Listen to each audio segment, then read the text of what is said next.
Hi viewers, welcome to homework online classroom. আবারও সবাইকে homework online ক্লাসরুমে স্বাগত জানাই। এসো আমরা দেখি ক্লাস 1-এর অর্থাৎ প্রথম শ্রেণীর দ্বিতীয় পর্যায়ক্রমিক মূল্যায়ন 2024-এর আরও পরপর দুটি প্রশ্নপত্র সেট। আমরা সেট নাম্বার 35 দেখব এবং সেট নাম্বার 36 দেখে নেব। যারা চ্যানেলে নতুন আছো চ্যানেলটা সাবস্ক্রাইব করার রিকোয়েস্ট রাখছি, কারণ তোমাদের জন্য প্রতিটা পেজের পড়া শুধুমাত্র এই চ্যানেলে করা হয় পেজ ধরে ধরে। আর তোমাদের জন্য কোশ্চেন সেট 1 থেকে 50 সেট পর্যন্ত করানো হবে। আমরা দেখো এখন 35 এবং 36 নম্বর সেট দেখছি, সুতরাং আমরা একদম ঠিক লাস্ট ভাগে আছি। যদি চ্যানেলটা সাবস্ক্রাইব না করো তাহলে তোমাদের কিন্তু বাকি সেটগুলো মিস হয়ে যাবে। কখন ভিডিও ছাড়বো তোমরা কিন্তু সেটা জানতে পারবে না। আর সাবস্ক্রাইব করলে তোমরা কিন্তু জানতে পেরে সঙ্গে সঙ্গে ভিডিওটা দেখে নিতে পারবে, সবার থেকে অ্যাডভান্স হয়ে যেতে পারবে। আর যারা ভাবছো আমার সঙ্গে কথা বলে ক্লাস করবে, যেমন করে তোমার বন্ধুরা ক্লাস করছে সেরকমভাবে, তাহলে তোমাকে অ্যাপটা ডাউনলোড করে নিতে হবে।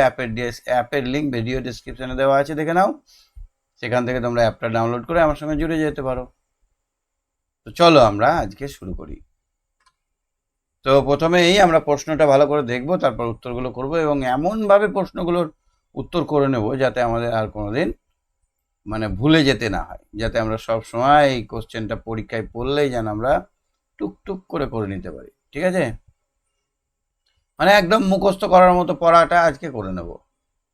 কি রাজি আছো তো? তাহলে শেষ অবধি ভিডিওটা দেখবে। হ্যাঁ, আর একটা লাইক করবো। তোমাদের জন্য এত খেটে এত ডিজাইন করে এত সুন্দর করে করার চেষ্টা করছি, তোমরাও তো আমাদের জন্য একটু ভাবনা চিন্তা করবে। একটা লাইক করতে কিছু এমন যায় আসে না, তাই না বলো? চলো দেখো প্রশ্ন করতে ওটা।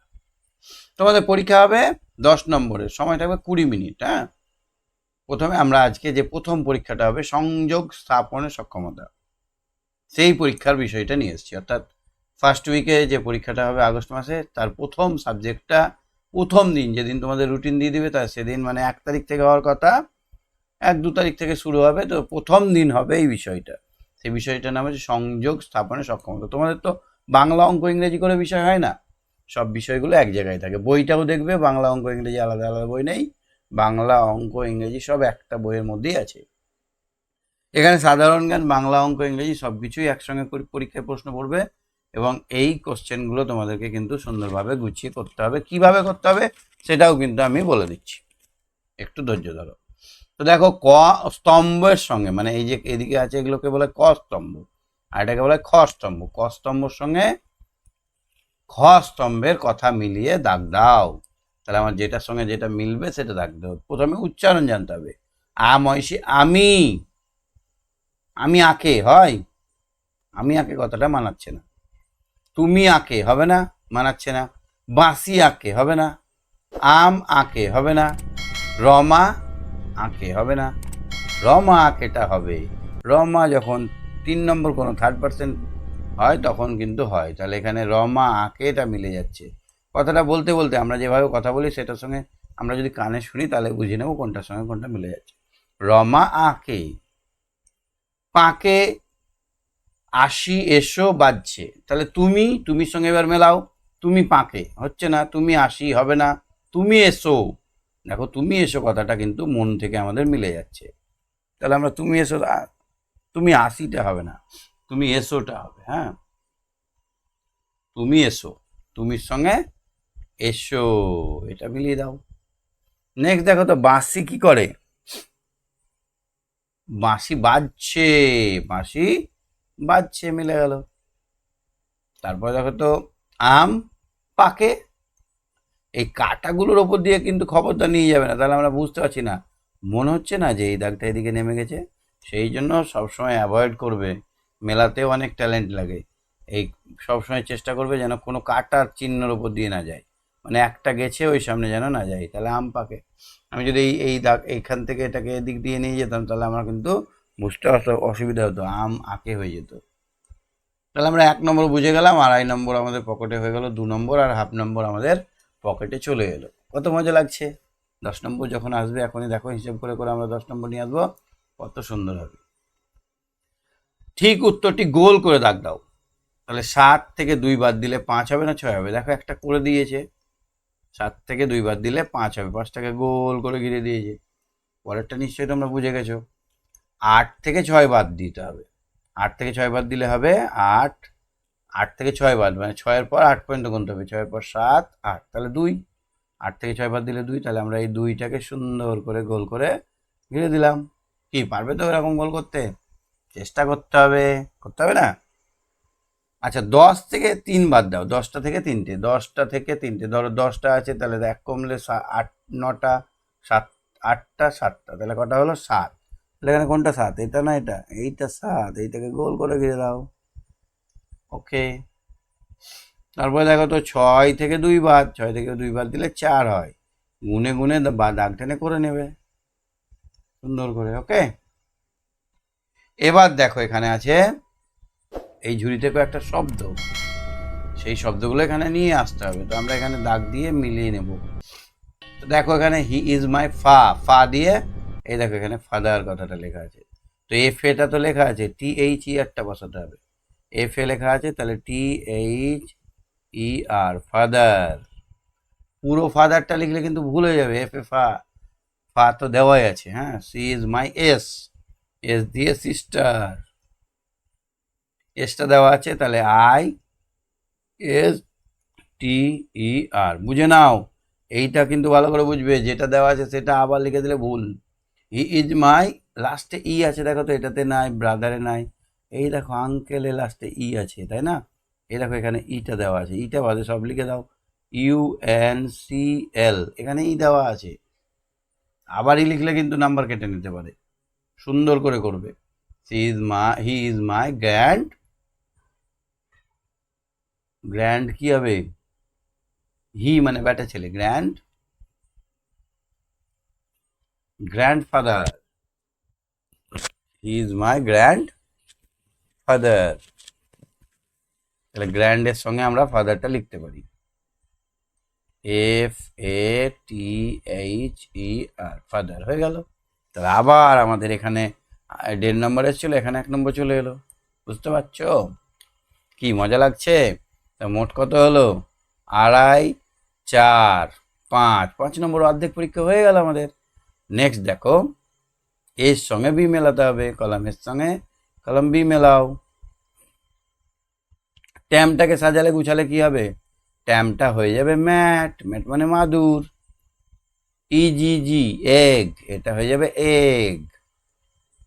পিগ, পিগ মানে শুকরছানা, হয়ে গেল। ফক্স, FOX, ফক্স, এটা কি হবে? জাগ, JUG, কাটা দিয়ে নিয়ে গেলাম না কিন্তু কোনোটাই, তাই না বলো? এইরকম করে করতে হবে। এই দেখো এটা কিন্তু খুব ইম্পর্টেন্ট, এই কোশ্চেনটা কিন্তু খুব ইম্পর্টেন্ট। এটা তোমাদের পেজ নাম্বার 212-তে আছে। আজ খুব দিনের বিকেলবেলা হতে পারে, ওই যে মালাই এর গাড়ি পুকুর শুকিয়ে হয়ে গেছে। তাহলে এটা কি হবে? এটা কি করব? আজ খুব গরম, গরম। এইখানে দেখো আজ খুব গরম।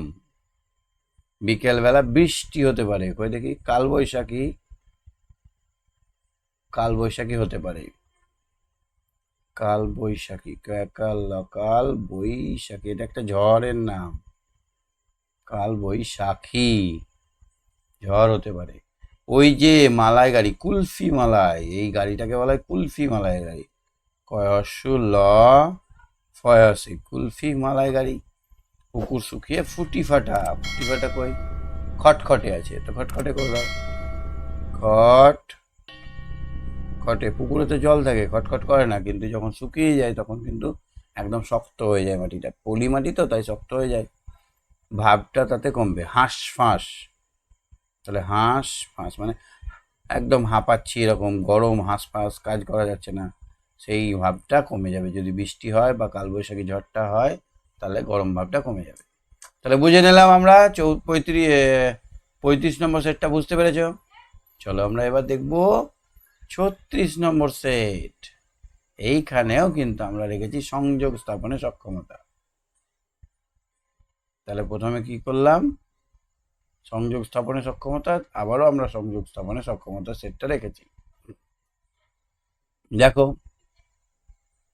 সাজিয়ে নিয়ে কথাগুলো ঠিকঠাক বানাও। তাহলে কথাগুলো উল্টো পাল্টা আছে। ক, বিড়াল রাল বি ছিল দুধ খায়, তাহলে কো পানি, এটা জলে ডুব দেয়, তাহলে এটা কি হবে গো? এটা হবে পানকৌড়ি। পান কই সায়ন এসছে দেখি তো, সায়ন আসেনি। পানকৌড়ি, পানকৌড়ি। তারপর দেখো তো, দ্য স্কাই ইজ, এটাকে সাজালে হবে ব্লু, BLUE, ব্লু। এটাকে সাজালে ব্লু হয়ে গেল। তারপরে এখানে দেখো তো কি হবে, পরে গাছটা ভেঙে পড়লো মর করে, এটা হচ্ছে মর ডামডা মর, মর ডামডা মর, মর করে গাছটা ভেঙে পড়লো। আই লাইক টু ইট জিজি, এগ, EGG, এটা সাজালে এগ হয়ে যাবে, হয়ে গেল। তারপর দেখো তো, দুই একটা ফাঁকা ঘর পূরণ করো। এখানে কি লিখতে হবে? কথায় থাকলে সংখ্যায় লিখতে হবে, সংখ্যায় থাকলে কথায় লিখতে হবে। তাহলে এই যে 16, 12টা দেখো, 12টাকে কি করেছে? এখানে দশক আছে 1 আর একক আছে 2। এখানে কত আছে? দশক, দশক 1, একক 6। তাহলে এখানে কি লিখবো? 1 দশক, 1 দশক, 6 একক, বা 6, 1 দশক 6 লিখলে হবে, 1 দশক 6 একক করলে হবে। বুঝতে পেরেছ? চলো দেখি পরেরটা। 3এরটা দেখো তো, ঠিক কথাটি দিয়ে ফাঁকা ঘর পূরণ করো। It is now 8:30 তোমরা বই p.m. পড়ো, তোমরা বই পড়ো কথাটা হবে। তারপরে দেখো তো, তুমি কোথায় যাবি না যাবো? তুমি কোথায় যাবে, তুই কোথায় যাবি, তাহলে আমরা এইভাবে বলি। তারপরে সে তবলা বাজায় না বাজাও? বাজায়, সে তবলা বাজায়। সে তবলা বাজাও হবে না, বাজাই হবে, অন্ত্যেষ্ঠ হবে। বানানগুলো খুব ইম্পর্টেন্ট, এখন থেকে শিখে না নিলে মানে বড় হয়ে ভুল হয়ে যাবে। পাখি ফল খায়, যখন আমি খাবো তখন হর্ষই হবে, আর লোকে যখন খাবে তখন অন্ত্যেষ্ঠ হবে। পাখি ফল খায়, খয়াকার অন্ত্যেষ্ঠ খায় হবে। যখন নিজে কিছু খাবো, আমি ভাত খাই, খয়াকার হর্ষই। যখন আমি মুড়ি খাই, খয়াকার হর্ষই, তখন খাই বানানটা হবে হর্ষইকার দিয়ে, হর্ষই দিয়ে। ছবিগুলো ঠিকঠাক কালার দিয়ে ভর্তি করো ও কালারের নামগুলি ম্যাচ করো। এখানে ব্ল্যাক, এটা হচ্ছে কাক, ব্ল্যাক করাই আছে, এটা কি হবে? এটা ইয়েলো হবে। ইয়েলো হলে এটার নাম হচ্ছে ব্যানানা, YELLOW, ইয়েলো। এখানে ইয়েলো রং করতে হবে। আমি একটুখানি করে দেওয়ার চেষ্টা করছি, তোমরা সুন্দর করে করবে। এটা ইয়েলো রং করে ভরাট করতে হবে। ওকে, তোমরা তো রং পেন্সিল নিয়ে যাবেই পরীক্ষায়, অবশ্যই নিয়ে যাবে। সূর্যটা কি হবে? সূর্যটা রেড হবে। এখানে রেড বানানটা ভুল আছে, এটা রেড হবে, RED। এখানে লাল রঙে ভর্তি করতে হবে সূর্যটাকে।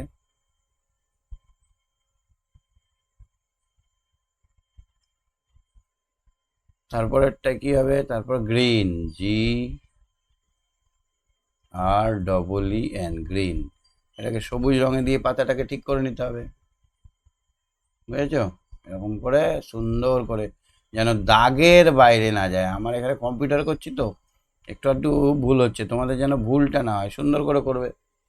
তাহলে এই হয়ে গেল। এখানেও তোমরা 3-এ 3 পেয়ে যাবে। 3টে রং করতে হবে, 3টে রঙের নাম লিখতে হবে এখানে, তার জন্য 3 নম্বর।